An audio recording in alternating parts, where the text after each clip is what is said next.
I wrote a paper in college that I got an A on, but I realize now that I should not have gotten said A. I probably should have gotten something like a C, and let me tell you why. There's a very famous academic argument between two scholars, one named Christopher Browning and the other Daniel Goldhagen.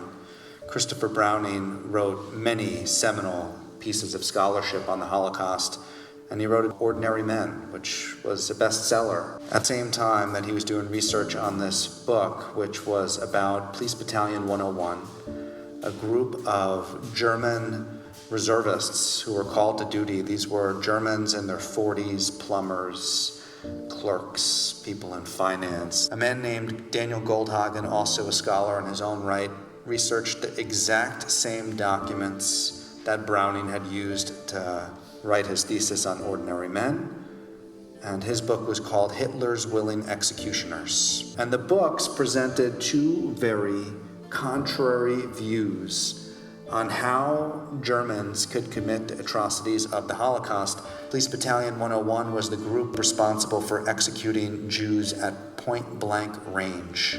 Thousands and thousands of Jews executed by these individuals, not just men, but women and children, which of course begs the question, how could this happen?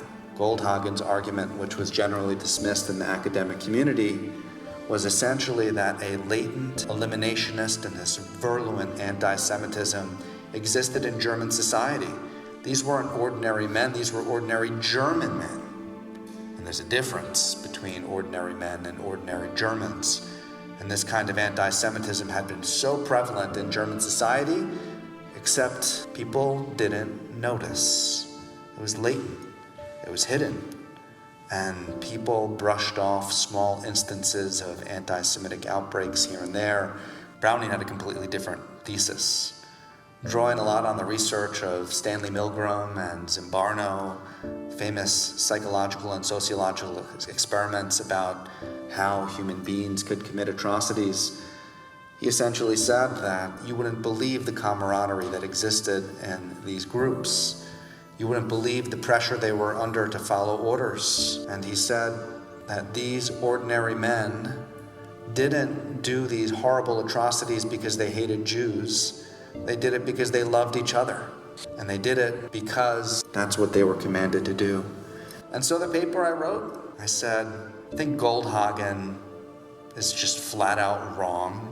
And I said the scientific way to understand this, the academic way to understand this, is really through Browning, who teaches us something about ourselves. And I got an A. And since October 7th, I've been thinking, maybe I was wrong. Because since October 7th, we've seen about a 400% increase in anti-Semitism in our country, in the United States. We've seen friends be silent. We've seen people who we thought had our backs turn away from us. We have now seen actualization of an anti-Semitism that we didn't realize was actually there. I never could have imagined that Goldhagen was right. And for whatever reason, I am re-examining everything I thought I knew about anti-Semitism in this country.